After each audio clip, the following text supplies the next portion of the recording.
I have right now probably about $150 in Google cost. To date, I have about 64 leads. I have lost sales because I wasn't able to manage. I have too many leads. I called a lady last night, a week after I got the lead, had the most wonderful conversation for about an hour. Her requirement was, it must have one hell of a view. And she said, just don't make it over $1 million. And if 5 or 6 clicks for that would have cost me $3, the Internet's the only place to be. You're going to get far more people than you are in any other medium.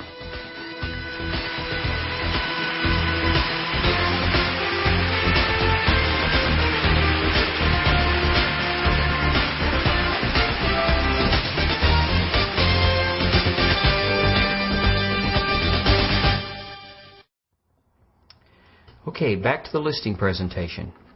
When you arrive at the home, quickly introduce yourself and then tell the seller that you're very sorry, but you don't have a lot of time and you want to make the most of what you do have. Believe me, he'll be thrilled because he's been expecting this ordeal to go on for hours.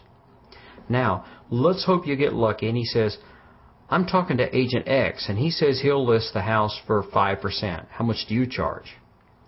At this point, I'd tell the seller without hesitation, well, I try to get 100%. Then I wouldn't say a word. After about 10 seconds, believe me, it feels like an eternity, he usually start laughing. Then I'll politely say, regardless of what anyone may tell you, there are really only 2 parts of selling your home that are completely under your control: the commission and the selling price. And what price and what commission you choose will largely depend on the type of strategy you decide to use. You know what I mean by that? Invariably, he'll say no, which is perfect. What he did is he just set you up. Mr. Seller, here's what I mean. There are 1,100 realtors in our market. And I guess that what that really means is that there are 1,100 different ways to sell your house. But the truth is that all those different approaches really boil down to just 2 different strategies. You can sell your house by price, or you can sell it by traffic. Does that make sense? At this point, he'll either say no, or he'll guess wrong. Well, here's what I mean. If you were to go down to your local bookstore and find the real estate section, you could see lots of different books on how to become a top agent. And each of those books would teach you one single way of selling houses. It's the traditional approach. And nearly all the agents have used it for years. I call it the price approach because it uses the price to sell your house. Here's what I mean by that. A house isn't like a loaf of bread or a share of stock. You can't go to the computer or call someone on the phone and get a price for it. The price on a house is much more subjective, and it's somewhere within a reasonable range. Let's say, for example, there's some imaginary house is worth $100,000. It's not actually worth $100,000, though. It's worth somewhere between $95,000 and $105,000, depending on the motivations of the buyer and seller. Now, if you start listing the price very much over $105,000, everyone will pretty much agree that it's too high. And by the same token, if the price drops down below $95,000, everyone will agree that it's a great deal. The way we've all been taught, what all of us real estate agents have been taught, is to convince you, the seller, to list your house at the low end of that reasonable range. That way the price can be used to motivate a buyer to write an offer.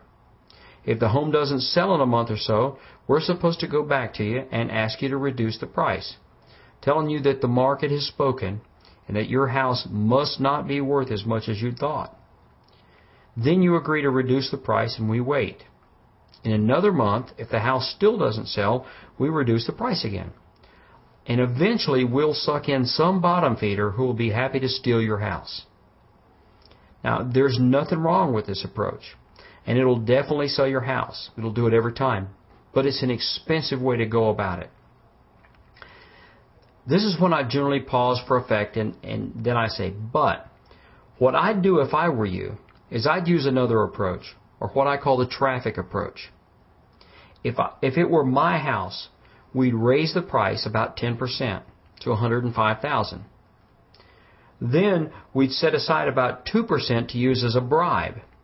In other words, I'd raise the price approximately 10% and the commission 2%. But let me explain.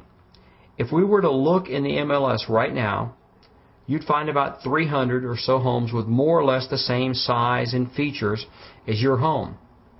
Now, when an agent has a buyer customer who's looking for that type of house, he's not going to show all 300 of them. Instead, to keep his broker happy, he'll probably show his client any homes listed by his company that happen to meet that criteria. But after that, he'll probably choose to show only a couple of houses.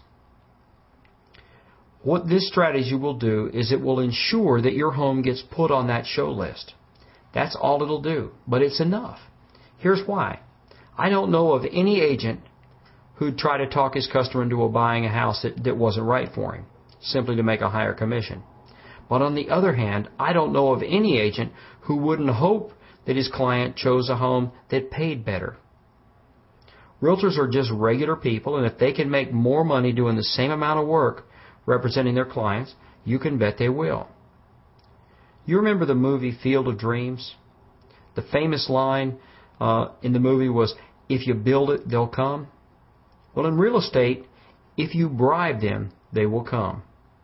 The fact is that in order for your home to stand out in a sea of other homes for sale, there must be something outstanding about it. With the traditional approach, it's the price. If not immediately, then eventually, that makes the house stand out. But with the traffic approach, it's the abnormally high commission. It's really very simple. Then I'd tell the seller that I'm equally comfortable using either approach, which I am. But I'd be less than honest if I claimed that the two methods had similar results. The fact is that while using a traffic approach, we've historically sold our clients' homes in about half the time and netted them more money in the process. Next, I tell the seller that if he's like most of my clients, he'll want to know how I intend to market his property and what the current market conditions look like. I've had sellers tell me that they wanted to wait until spring or some other time to put their homes on the market because they'd been told that the market was slow and very few buyers were out shopping. I love it when this happens. I ask my seller if he has a computer handy, and we go to his computer and we log onto the internet. I then take him to my LCM, or my lead capture module gateway, and we go through the process of registering to see properties online. We receive our username and password and log into the website to view the MLS. And just about the time we open the MLS, or the IDX link, I get a text message on my cell phone. I show the seller that my registration has just come in within seconds. I explain that if this were an ordinary inquiry, I would immediately call the shopper back and introduce myself and see if I could help him find what he was looking for. And I'd offer to send him new listings by email. Next, I'd tell my seller that Internet customers want instant information, and because the technology I use can actually provide that help when the home shopper needs it right now, then I pull out my secret weapon, my home buyer notebook.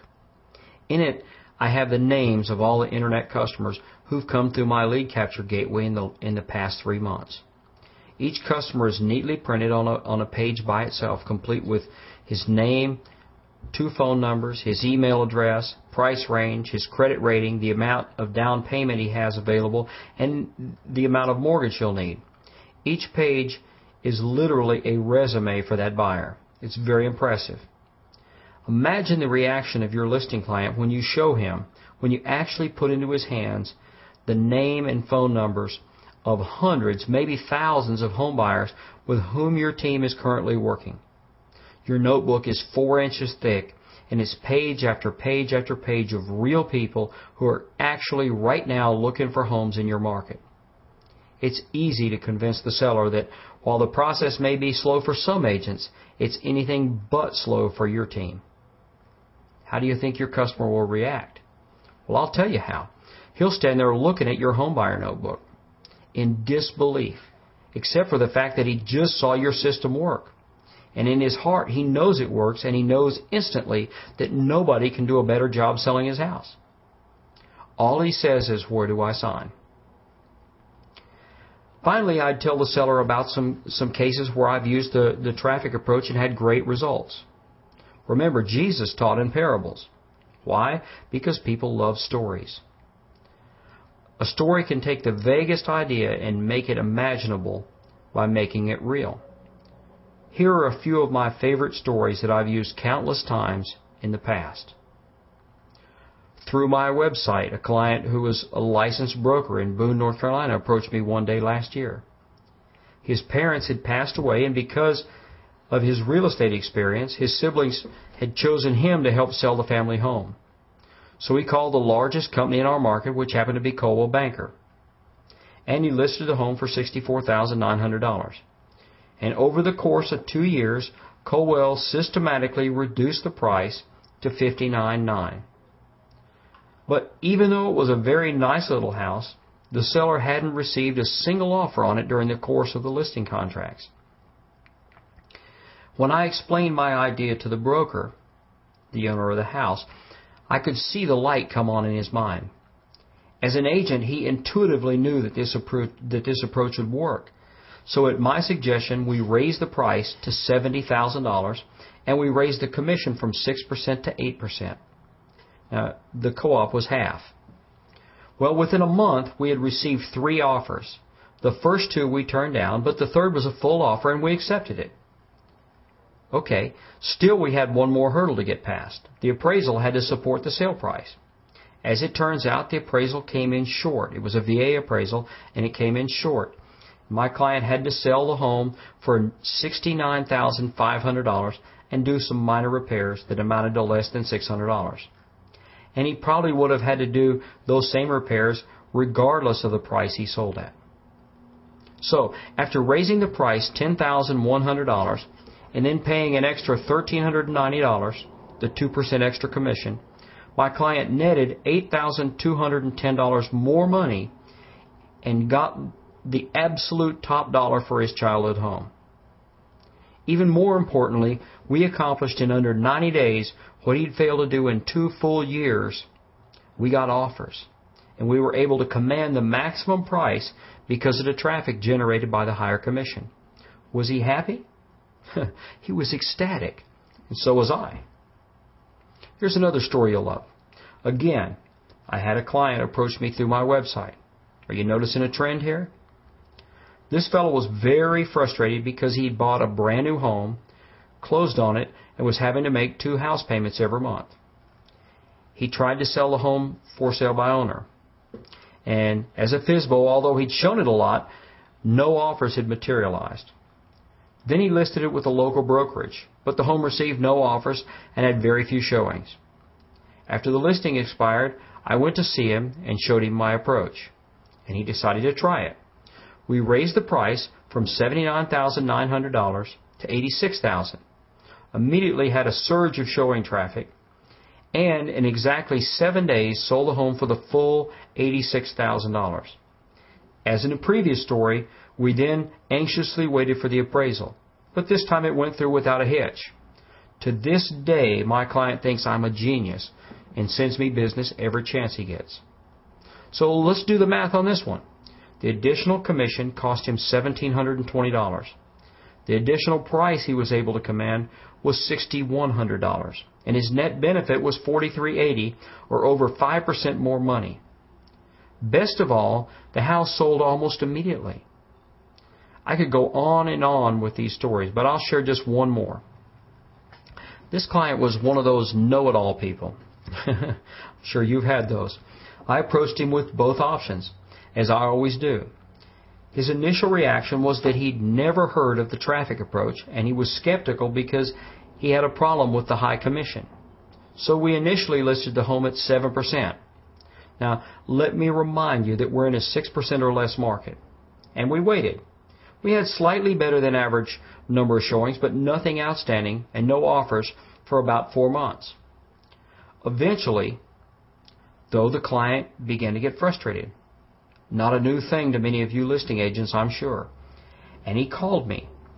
and he wanted to know what I thought he should do.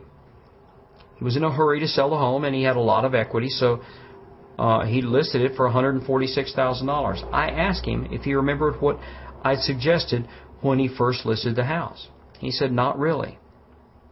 Then I suggested that we raise the price to $156 and raise the commission to 8%. Now, he'd been considering reducing the price and was naturally stunned when I told him to raise it. Well, we closed not long afterwards. He was very thankful for my getting him top dollar, and I can promise you that he'll never sell another home the same old way.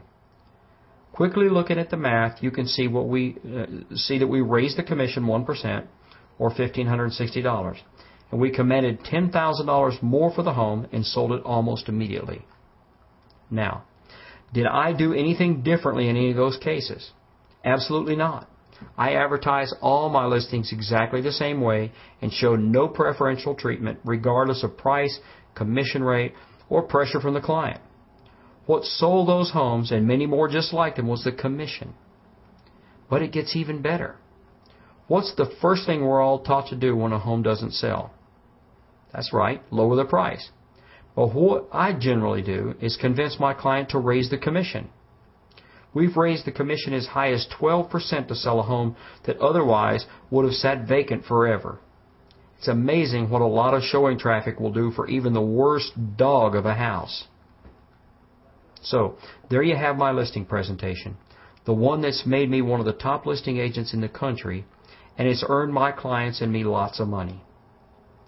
And now that you have the ammo, in my final session, I'm going to give you the gun.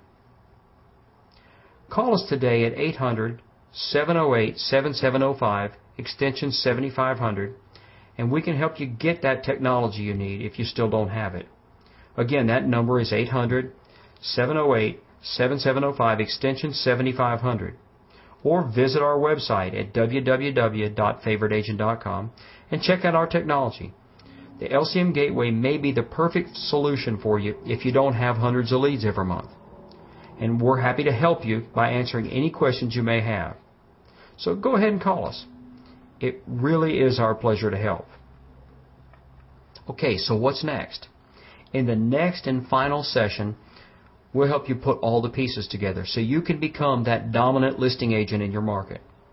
We'll take the technology component, the advertising and marketing component, the preparation component, and the listing presentation and give you the strategy to actually assemble it all in a way that will make it virtually impossible to beat. Until then, work on getting your technology in place. There's never going to be a better time to start than right now.